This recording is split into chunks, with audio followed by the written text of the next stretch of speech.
Most small business owners are like, we don't know the numbers, we're not looking. The only way to take control of it is to take control of it. This one's really spicy now. You get a heat on this, yeah. You're getting a little bit of heat on this for the last couple of weeks.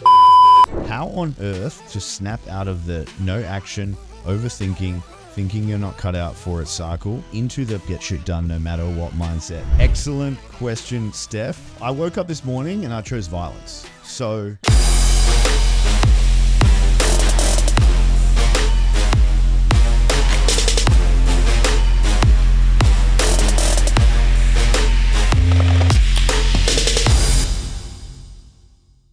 Welcome to the Success School podcast. We are on episode 32. Today we're talking about 5xing your business profit with these hacks. As always, guys, our podcast is very tactical, very applicable, and all you can do is just write this down and go and do it in your business, and you're going to 2x your profit really easily, okay, in this one episode. Steph, how are you feeling today? Do you know what my favorite thing is right now? I'll tell you. My favorite thing is going into our free Facebook group and seeing people like Rachel Short. Yeah. We appreciate you, Rach. Rachel Short, thank you. Thank you so much. But like people like Rach jumping in and being like, hey, I listened to your podcast and here's my notes and here's what I'm doing. Like, yes, sister, you were going to go the whole way. We 100% believe you. Like, guys, if you're listening to podcasts just to consume, like you're really not learning, because what's our mode? Read, write, recite. There it is. Read, write, recite. If you're not like reciting, if you're not reading, if you're not taking it down, well, you know what you mean. Like listen, write, recite. But yeah, guys, like we love that. Thank you so much, Rach. And others. I know other people are doing it. Let us know if you are doing it. All right, guys, we're going to kick off with our lessons of the week, and it is customary for me to start. So I'm going to get into this. So today I'm talking about the 5-second rule of landing pages. So Steph and I have seen our fair share of landing pages. I would say thousands almost. We've seen some great landing pages, and we've seen some, I would call them mud. Okay, so I'm going to stop your landing page from being mud in this little lesson of the week right now. Okay, so the 5-second rule of landing pages, this is something we actually go through, or we went through in our Bali retreat, is when someone gets on your website or landing page, in the first 5 seconds, can they tell who it's for, what you do, and is it for them? Okay, and if the answer is no for any of those, you're going to lose the conversion. Okay, because people log on a landing page and they have the attention span of goldfish at the moment. So they're going to look on there, and if it doesn't give them the information that they want immediately, they're going to log off, and you've lost the opportunity to change their life with whatever you're selling in that moment. So the most important thing with landing pages is that header section. The first section has to be hot. I've seen some where there's just a photo and there was zero context to anything that they were trying to do or sell on the landing page. The issue here is, us as the professional or the knowledgeable, the expert in this situation, we think we're putting on the landing page what we think they need to see. A lot of the times it's what you think they need to see or what you want to see on a landing page, not the consumer. So we've spoken about this in the podcast a bunch of times, but when you're designing a landing page, you need to put yourself in your consumer's shoes or your prospect's shoes and give everything that they need to make an educated decision about your product or service or, the consultancy that you're offering on the landing page. It has to be very clear. If your landing page is not, you are not going to make the sale. I love it. I'll give you guys an example because I think this is a really good point to be able to make is like, if someone falls on your website and it says feel better with MMR, like the minute I get on there, like I have no idea what MMR is. I don't know what kind of, am I going to feel mentally better, physically better, emotionally better? Like what kind of better am I going to feel? Like it tells me nothing. But when you're the consumer, when you're the business owner and you write that, you're like, it feels so good and it feels so obvious. Like my program's going to help you feel better, but it tells me nothing. What would be a better option? I don't know what MMR is. I'm just giving you an example of someone who might have monthly recurring marketing revenue. Yeah, but I think that like a better thing would be like, increase your energy with, and you might name the program, or you might say increase your energy within 12 weeks using blah, blah, blah, blah, blah. Like that's going to be so much more clear to somebody when they fall on your website. Like, okay, I'm going to get more energy. I know what I'm going to feel better doing. I can see that it's using supplementation or whatever you're trying to sell. And I can see that there's a time frame that's going to happen to me by. Is this for me? Yes, no. It's an instant thing that happens in their mind. And so just think about, just lastly on this topic, if someone, they come off your TikTok, Instagram, Facebook, you meet them in a referral or a networking or whatever it is, and they log on your website and it sucks, it's going to be a pretty bad first impression from a digital point of view. I would say your website or your landing page is one of the most important things that you need to get right in your business. Yeah, absolutely. Especially if that's where, like, which it is, where you are selling, which it should be. then yeah, it's going to be really tough for you if it's not good. All right, Steph, do you want to give us your lesson of the week? I've seen the notes. Looks a little spicy. They've been spicy lately, haven't they? You're a sassy. Sassy lately, sassy Steph.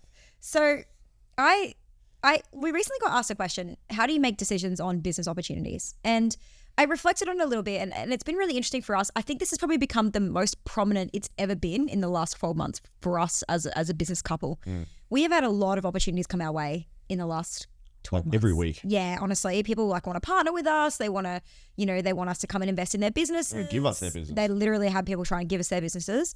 And all opportunities are very exciting. And when you're going through a phase of really generating and putting energy out there and generating a lot of opportunities, you can kind of, every opportunity feels pretty exciting. You can see the potential in most opportunities. And I wanted to kind of answer the question with the fact that as you get further and further into business, more and more, you are not going to have a lack of opportunities. In fact, it's going to compound. You're going to have more opportunities come at you than ever before. So if you're getting opportunities now, girlfriend, just get ready because it is going to be boyfriend. You're going to get more. And it's not about saying yes to every opportunity. It's about figuring out which ones are the right ones that are going to take you in the direction you want to go. And so my piece of advice or my lesson for the week for ourselves and something that we have learned this year really prominently has been we've said yes to opportunities that were not the right opportunities for us. And we've said yes a couple of times, to be completely honest, to opportunities that weren't right for us. And then we've had to scale out of them, or we've had to change our direction, or we've had to, in some cases, let people down. And it's not a great feeling. But also, we're not perfect at making the right decision. And you're not going to be perfect at making the right decisions either. The only way you're going to know whether opportunities are right for you is sometimes they're going to feel like a heck yes and they're going to make perfect sense. Other times they're going to feel like a heck no and you're going to know 100% this is not for me. But the ones that are in the middle, the ones that might feel like a heck yes, the only way you're really going to know is by trying. And I think a lot of people have tried to avoid taking a risk or saying yes to an opportunity. And I think that oftentimes you're kind of limiting yourself to, not getting the experience, and just knowing that if you say yes to an opportunity doesn't mean you have to do it forever. You can say no, you can duck out, you can leave it. But I would hazard you that most of the time, and this is probably where the lesson really lies, when you say yes to an opportunity, you're saying no to something else. And when you say yes to an opportunity that is going to take you away from your business, that's going to take you away from the direction you're currently on, you are going to split your time, your energy, and therefore you're not going to have growth fast in either direction. I think this is like a muscle you have to build as well. You have to say yes to a lot to know that there are a lot of no's as well. You can't there's no hack to this either. There's no formula, there's no template, there's no way that you can tell what opportunities are good or not. I would say, when I first started in business, many years ago, over 10 years ago, I'd see a guy with a nice car and a Rolex, and he was trying to sell me something, and he told me that this was going to be the way to make money, or it was network marketing, or it was building a business overseas or whatever. And everything just seemed like a great opportunity because I was literally a business virgin, out there in the world, just had no freaking idea. But you just go through essentially the school of hard knocks and you work it out. And then you just realize that there are actually not that many good opportunities, and the good opportunities are the ones that you create for yourself. And that's how you know that the opportunity is great. It's once you built it for yourself, you're going to profit off it and do much better off it in the long term than you are building someone else's thing. Mic drop. So just wanted to... That was unscripted. That was beautiful. That was really beautiful.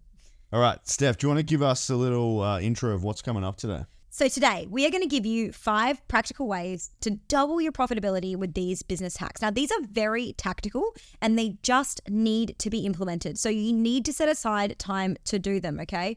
I want you to consider this as your personal reminder to step back and evaluate what's going on in your business and then make decisions based on the health of your business, which you are going to identify today. So Tim, over to you.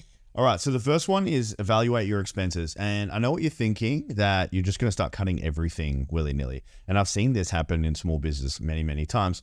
If your expenses are low, and I mean under 10K a month, then there's probably not going to be that much to cut. So yeah, we may be talking about a software expense where you can save $20 a month, but it's not going to be anything that's absolutely revolutionary for you. So if you're trying to cut nothing to nothing, then, you're not going to make a huge ROI from this. But in terms of expenses, you want to look at like the big ones from like the big point of view here. So, we're talking about rent, or we're talking about team, we're talking about staff, we're talking about maybe there are some software expenses that you can cut, or insurances, or these types of things. You want to look at your expenses and ask yourself, are they giving you an ROI?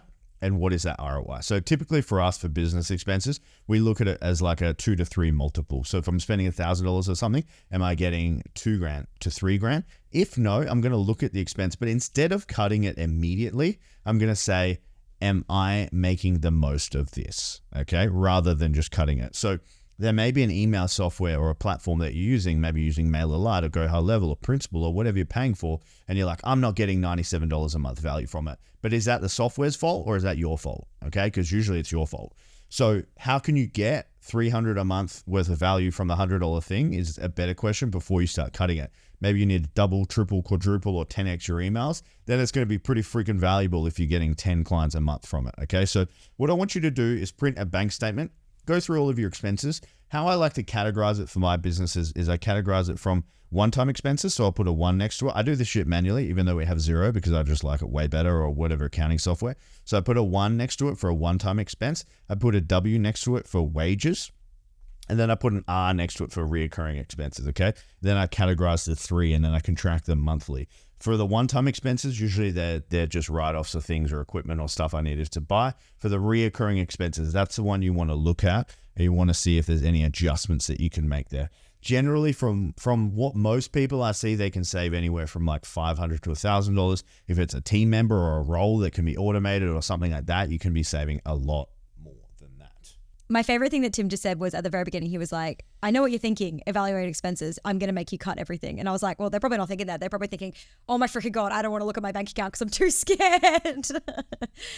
Most small business owners are like, we don't know the numbers. We're not looking. Yeah. But big this problem. Is like, guys, yeah, for sure. And if you have money mindset stuff, like that is going to be the feeling that comes up for you. And the only way to take control of it is to take control of it. So doing this once a month as a non-negotiable is so powerful.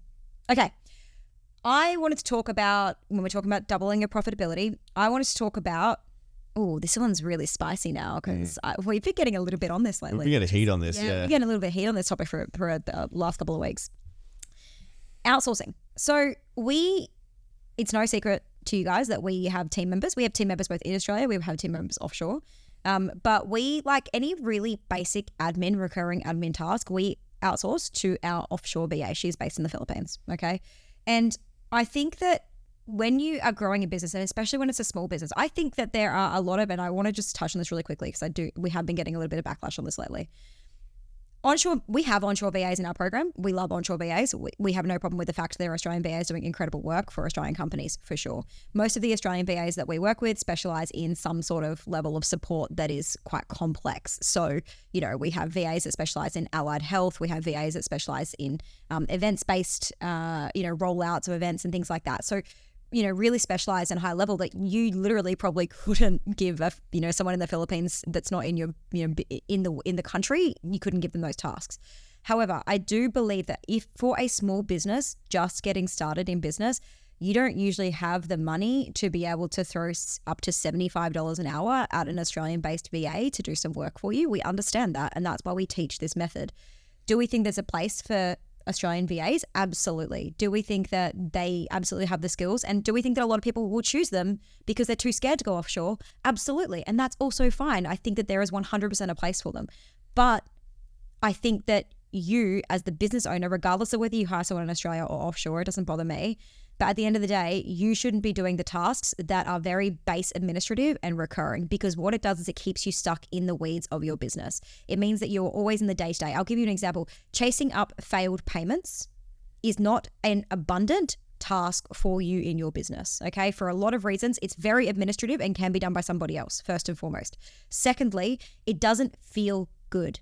Okay, it doesn't feel good to chase up failed payments. It doesn't feel good to get the replies. It doesn't feel good. It's the opposite of abundant. And when you are trying to charge forward and grow your business and stay in a really abundant place and not get sucked into lack or scarcity and not get sucked into those stories, it is just not a good place for you to be spending your time. Okay, and so those tasks should be outsourced to somebody else. Now, we recommend if you're a small business just getting started, you can outsource these tasks for as little as $5 to $10 an hour, okay? And they are phenomenal, and we have an incredible VA in our business and who is the most incredible woman in the world, and we love her. She's got 5 children, and she is just such a legend, and she does all of this stuff for us in our business. And I really don't believe when we look at our tasks, Tim and I, we will write down a list of all the tasks that we're doing, and then we'll highlight which ones should be $5 an hour tasks, which ones should be $50 an hour tasks, and which ones should be, $100 or $1,000 plus tasks. For example, I would never outsource my social media reel creation or social media content creation to somebody else at this level of my business, because that literally makes us money. $1,000 an hour. It's $1,000 an hour task. I wouldn't outsource that to somebody else. But chasing up a failed payment or taking a piece of content I've created and turning it into an email to send to our list, that is a $5 an hour task. That is a very administrative task. Anyone can do it. Anybody could do it. Like, I could literally go to my mum's house, who has absolutely no skills and who also doesn't listen to this podcast. Love you, mum. And I could give her this task and she would be able to do it. Okay. It's a very, very easy task. And so that's a $5 an hour task because anybody could do it. You could get an intern to come and do it in your business for free. Okay. So I think that you need to take stock of all of the tasks that you're doing in your business, and you need to start identifying which ones are the ones that actually have a return on investment, and they are the ones that you, as the business owner, should be doing. Yeah, we had a client in our program and she came to me and she was a little bit scared about outsourcing. So I said to her, write down all your tasks for me. And she did. She came back to a call and she presented me her list. And I asked her, I said, which of these do you think a VA could do for $10 an hour? And she listed like 30% of them. And I went back to her and I said, I would guarantee you with 3 months training, 100% of all the tasks you are doing could be done by your VA. And she looked at me a little bit baffled. And I said, the only limitation that a VA hit has is the one that you put on them. 100%. Okay? Because everyone goes out there and they think they can't do that because I'm so special and I do X. When most of the time is like, we're all humans, and if your IQ is over 80, you can probably learn a task, okay? And you can be taught a task, and with time and patience and coaching and mentoring, you can get a team member up to that level, which is going to free you up to do the other stuff. The other stuff, or in her case, she needed to find other stuff to do to grow the business and not focus on the tasks that she shouldn't be focusing on. But the thing here is, guys, is you want to focus on the tasks that you need to focus on to grow your business, not the shit that's just working in the business. And let's be really clear, when she freed up all of those tasks by outsourcing them to somebody else, her business has the ability to grow exponentially because now she can designate 100% of her time to growing the business. Imagine if you had 20 hours a week just to grow the business because everything else was getting done in the business by somebody else. Like, phenomenal. And some of the businesses we've seen with the biggest growth, we've got clients that have $50,000, $60,000 months, and they're pretty much 90% profit because they have an all offshore team that's running the entire business, and they're just doing the strategizing, the running of the business, the client calls, the sales calls, the client connection stuff. So they're spending like 10, 20 hours a week on that stuff, plus just the marketing and the growth of it. And the whole business is running like that. And we know agencies, podcast agencies that are running end to end like that. There are so many opportunities. And yes, you can. We also know website developers that are running full onshore teams as well. And that's also great and fine. But guys, the truth of it is you shouldn't be doing everything in your business. And I think that's the point that we're really trying to make. So make no mistake, guys, the easiest way to increase your profitability is to make more sales. So, the easiest way to make more sales is to give yourself more time to make more sales. Okay. And that's what this whole outsourcing thing is about, is creating time for yourself to make more sales. Our third way to double your profitability in your business is to do an 80-20 on everything. Okay. So Steph and I, is like usually in our relationship, how it works is I'll plant a seed, okay, a very creative seed that is well placed into a conversation, and I'll plant an idea in Steph's head. And this idea went a couple of years ago, probably about 18 months ago. I was like, PMP, Steph's old program, may need a reform, okay, in some way. I think there may be some redundant processes, some things we can improve. We can improve the profitability and the outcomes for the team and the coaches and stuff like that. And then I planted that seed, I nurtured it over time. But what I was trying to do with that was do an 80-20 on the business and focus on the things we actually needed to get a result for our client. And when we sat back and we analyzed the things that we actually needed to do to get a result for our client, we realized it was having a really good curriculum and it was having really good coaching. Okay, not that it wasn't that, but it could always be better. And that's what we focused on doing with Success School. So we did an 80-20 on the program. We looked at all the stuff that we didn't need for the program, and then we made the cuts. And we did an 80-20 on our own business, which is the Pareto principle, is that 20% of your actions will be getting 80% of the results. We did that we reduced our the profit in the organization dramatically. We improved the results that our clients get dramatically because we did the hard thing. We stepped back, we looked at what wasn't working or what was working well, and then we doubled down on that rather than we just keep running this massive clunky machine that didn't work super well. And now, Steph, I can speak for Steph here. She has the business of her dreams. She works as much as she wants to. She's creative. She's happy. She's joyful. She does the tasks she wants to do because she did the hard thing and she did the 80-20. Yeah, and I think when we created PMP, just to give you a little bit more context, which is the program before Success School, I was pretty new to business coaching still. Like I'd probably been doing it in smaller group coaching, like programs, launch-based, for maybe a year and a bit beforehand. So I was pretty new to coaching, and I grew dramatically in that time as a business coach. I grew dramatically as an entrepreneur in that time. And some of the stuff that we'd created at the beginning of that program, some of the processes and the procedures and the things that we'd created were no longer relevant for the business that we were running and the business that we were creating going forward. But it took me to really step back, and it was very hard to do because I was very emotionally attached to it. It took me to really step back and go, okay, do we really need all of these emails? Do we really need to do all of this tracking? Do we really need to, have all of these team members? Do we really need to have 15-minute calls to lead into 30-minute calls to lead into like this? Do we really need a system with like a 7-step onboarding process? Do we really need like all of these things that I'd created out of necessity no longer suited the kind of business that I wanted to run? And so I really had to step back and go, 80-20, like what do our clients really need to get a result? And what we found is that less is so much more. Our clients getting results so much faster because we're not bogging them down with emails every single week with, like so much content that we're shoving down their throats they can't handle. Like we really had to simplify the entire process to get them a result. And that is what 80-20 will allow you to do. We increase our profitability by like at least 60%. Huge amounts of profitability came back into the business, way less workload for myself, for the team, and it's just been so much better ever since. So I cannot recommend doing an 80-20. It's really hard to do, guys, when you have built a business and you believe that this is the only way of doing it. There is so much more that can be done, and by making some hard changes, you can unlock so much more growth. So I just want to give you a practical example of how I did this in my gym. So I started my gym and it's called Helix Sports Performance. So we did, a bunch of different programs. We actually had 26 different programs that were running at the same time. 26 programs. Think about that. There's like 26 programs running at the same time in a gym. So the coaches would have to coach 26 different programs. Okay. Some will be on some, 2 on one on the other, whatever it is. You think about the workload that is for the coach. If you think about a gym program, the most important thing for a gym program is adherence. Okay. So if they show up to the gym, you're winning.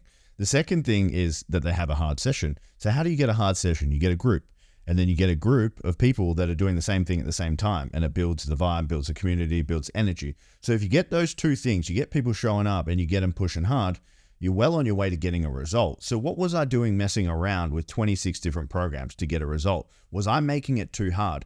So what that evolved to be, it went 26 programs to 12 to 6 to 5 to 4 to 3 to 2 to last week 1. And we have one program, we have more people showing up, we have people going harder, we have people getting better results. I did an 80-20 from 26 programs to 1. So what could you do in your business to make things simpler and get better results? If you really step back and you ask yourself, how am I getting a result for my clients, and how can I get the result for them faster, better, simpler, and with less hassle? There's probably a lot of improvements that you can make in your processes and systems. And if you're listening to this and you're in Success School, please jump on a call. Let's talk about this. If this is something that you're like listening to and you're like, I think this is my problem, we would love to help you with this. Okay, so the next one for me is, Tim said before, one of the best ways to increase your profitability is to double your sales. I couldn't agree more. However, this one is also just as important. If you are running right now a business where it's all in, all out, so all cash flow comes in, all cash flow goes out, and you end up at the end of the month with no money in the account, it indicates to me that you have a pricing issue as well. Okay, so one of the easiest ways to increase your profitability is to increase your pricing. Okay, and the best way to increase your pricing, first of all, is that you should be iterating on your offer all the time. So what I mean by that is that you need to be improving it regularly, okay? You should not be running the same, like exactly the same business model last year into this year. It should be in some way better, for your clients. You should have upskilled, you should have learned something. Tim's just halfway through a course that was 240 hours long. He's learning that so that, yeah, we can be better for us, great, but also so that he can teach our clients, and he's teaching them along the way. He actually presented on it in Bali already, okay? So guys, like, you should be upskilling in so many ways. Like, one of our clients does website building, and this week she signed up for a program which was going to help her to know more about conversion rate optimization on her clients' websites. Like, you should be getting better year on year at what you do so that you can offer even better results for your clients, so that you get more raving fans, and so that you can increase your pricing, okay? So absolutely, it is so important that you increase your prices. We recommend at least a price increase every year, but I think you could do one as regularly as every 6 months, okay? As long as you have a reason to be increasing the pricing. So, the example in Success School is like, why do you guys think we've launched Success School 2.0? So a new and improved version of it, because we are making it better for our clients because we want them to get better results. Every week on a Sunday, Steph and I talk about our coaching calls and how we can make them better and get better results. Then we talk about our PhD programs, the monthly things that we do every month to upskill our clients and get them better results. We're always adding better, new, upgraded stuff so that at the end of the day, when a client goes to re-sign with us, they're like, cool, that was sick value. My business grew. They are always pushing to try and get better. Clients remember that stuff. It's not like it's a give and take relationship in business. So you've always got to be giving as well, not just taking. Yeah. So I highly recommend increasing your price every 6 to 12 months, but only if you've already improved your service, improved your offer, improved your delivery, improved your customer service, or innovated on your original offer or original idea, and then you have reason to increase your pricing every 6 to 12 months. So that's one of the fastest ways to, and we recommend like increase pricing. Like, I think the crazy thing that I see people do is like they try to double. They're like, okay, like, I'm charging $3,000. I think I'm going to go for 6. It's like, hold up. That's quite a big jump. I probably wouldn't recommend doubling your pricing straight away. I would recommend edging up over a couple of months if that's the way you want to be. I do think that if you're undercharging right now, cool, that's fine. We all have been there. We've all been in a place where we've undercharged. I would recommend a price creep. So, every couple of months bumping it up a little bit for any new clients that come in the door. And over the course of, maybe 6 months, increasing your price point a couple of times to get there. I do think doubling of your price point is hard, especially if you have some level of word of mouth, because people are going to be recommending you that are inside your world right now based on the price point that you currently have, and doubling it is going to make that really unaffordable for all of the people they're going to recommend to you, which means you're going to be turning away. You're going to get a lot of no's really, really quickly, which can stall momentum in your own growth and your own business and all the mindset stuff that comes up with getting lots of no's at once, which will ultimately send you probably further backwards than forwards at the end of the day. And lastly, guys, on the ways to double your profit with scaling your business, I'm going to give you guys an analogy or an acronym here. What is it? It's an acronym, it's not an analogy. But it's along the lines of, it is in theme with what Steph has been presenting in her lessons of the week. It is SAD. So it's systemize, automate, and delegate, okay, in that order. So you want to look at all of your systems and processes and see what you can systemize, okay? Are they steps? It's not sad. It's the best. It's just like how annoying that is the spelling of it. Sorry, keep going. So systemize, automate, delegate. Look at your processes. You want to see what you can systemize, okay? Are there any operational inefficiencies in what you do? Are the processes listed out? Are they easy to follow? Are they completed in the most timely manner possible? And then, like before that, we did speak about 80-20, but do you even need that system, or do you even need that process? So I want you guys to look at all the things you do, all the systems and processes, and if you don't have any, I'd be a little bit worried and maybe start thinking about creating some systems and processes, because they do make your business more profitable and saleable down the track. Then we want to talk about automate. And this is funny because I had a girl come on a call the other day and she said, I just want to automate my business. And then I said to her, like, do you think that there is just this like AI automation lord that just can automate every aspect of your business and you never had to do anything? That's really just not how it works. Okay. So automation is really this big overblown thing. I agree. Like out there in the tech world at the moment, you can automate some stuff, but you're still going to have to do the work, okay? And what I mean by like automating is you can automate some emails, you can automate some text, you can automate some follow-ups. Like what else can you even automate from there? Like that, like you can automate, people signing up to your course and then them getting the email that goes out that signs them up to the course. You can automate some announcements that go out. Like there's not like, you can't automate like creating your social media post using like ChatGPT to post to your, like you can't automate your, I think people feel like, oh, I just want to be able to like press a button and my clients get their notes and their session recording and this gets uploaded to the cloud and these things happen. Like there's no button for that. Like there is stuff that is going to have to be done manually, like in your business. But when we talk about automating, we're talking about, okay, what are the repeatable pieces of contact that we're sending out to our clients? And you know, that might be an onboarding process, that might be an offboarding process, that might be a nurturing process. Okay, you can automate probably most of those things for sure. But when it comes to actually like, you know, posting on social media or doing engagement, like there are some automations that you can use for those. I personally wouldn't use them. But at the end of the day, like you have to do some work in your business. Like that's the reality of it. And lastly, we're on delegate. So we did touch on that previously, but delegating anything that you shouldn't be doing in your business to focus on the things you should be doing that are going to move the needle in your business. So we are going to get into listener questions now. And we have a Stephanie K. And she says, how on earth to snap out of the, in brackets, no action, overthinking, thinking you're not cut out for it cycle, and into the pick up your phone, just do a live, make a reel, get shit done no matter what mindset? Excellent question, Steph. And I'm going to have my Steph jump over and answer this one first. Oh, there's so much that goes into this, but I'm going to hit it from the mindset angle because I know that you're going to hit it more practically than this probably.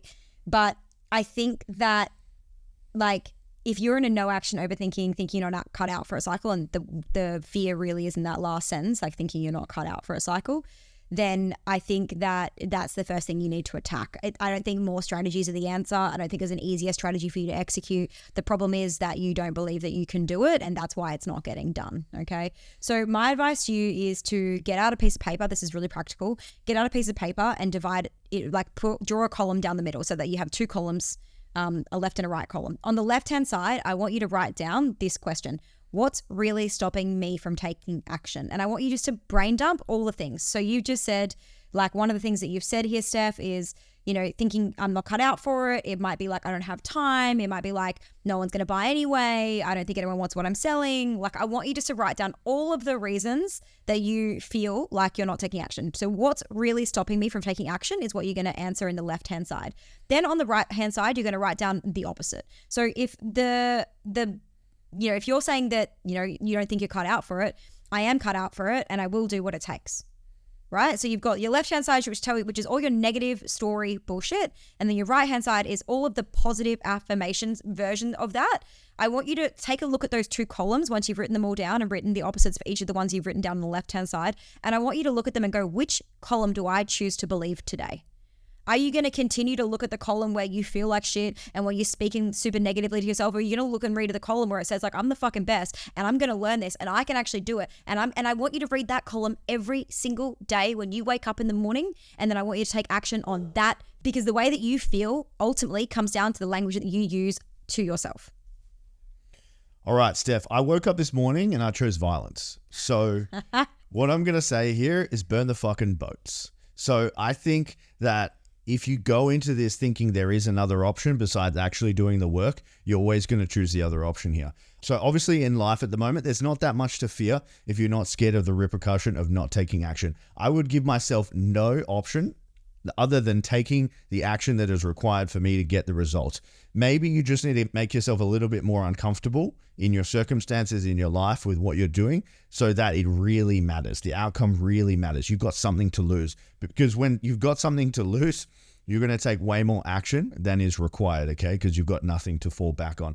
Like some of the most famous or successful entrepreneurs in the world come from nothing because they really had to get out of their circumstances. And I think like this is a big detriment, or can be a reason why a lot of, you know, Western entrepreneurs or Australian entrepreneurs never really make it that big, because life's so fucking good here, okay? And when life's really good, you never really have that push or that drive to take it to the next level. So, my choose violence today is just give yourself no other option but to succeed and do the work. I want to give you an example. When I first started dating Tim, I had a small hobby business that I'd started, and I wasn't taking it seriously. And we kept coming to the same conversation. I was still working my day job. I had this side business and I wasn't taking it seriously. We kept coming to this conversation. I was like, why am I just not taking enough action? And Tim said, because you still have the safety net.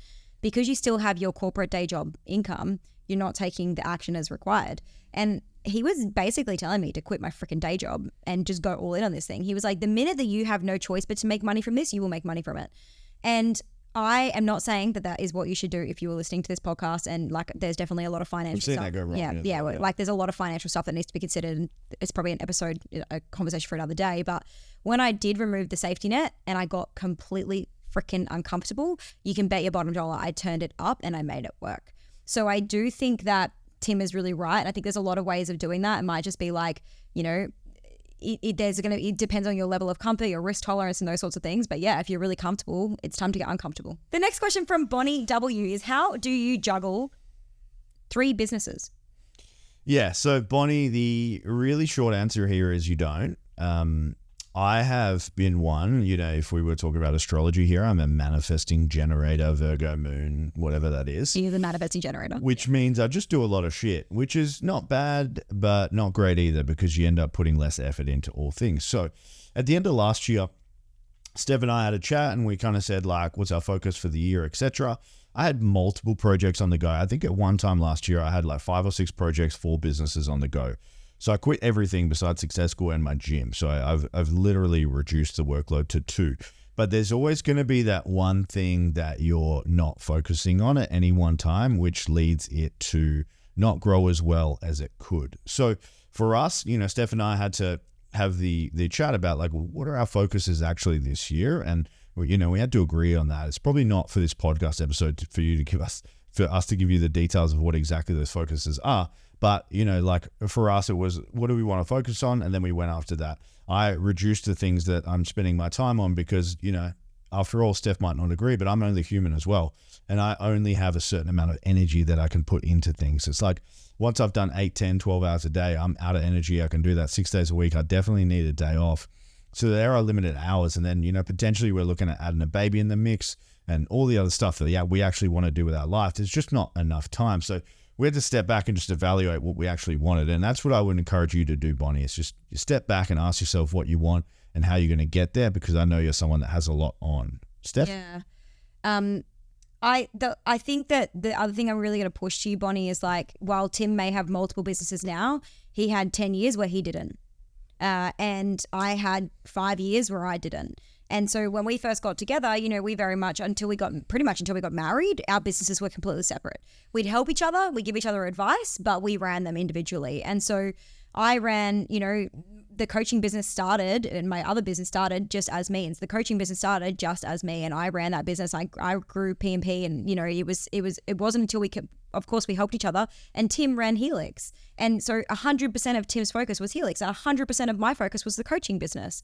And so we ran those businesses individually, and now we run them together, right? And I think that we can run multiple businesses now because we run them together. So if Tim takes his eye off the ball and he has to go focus on the gym for a couple of weeks, that's cool, because I can go 100% on Success School. That's no biggie.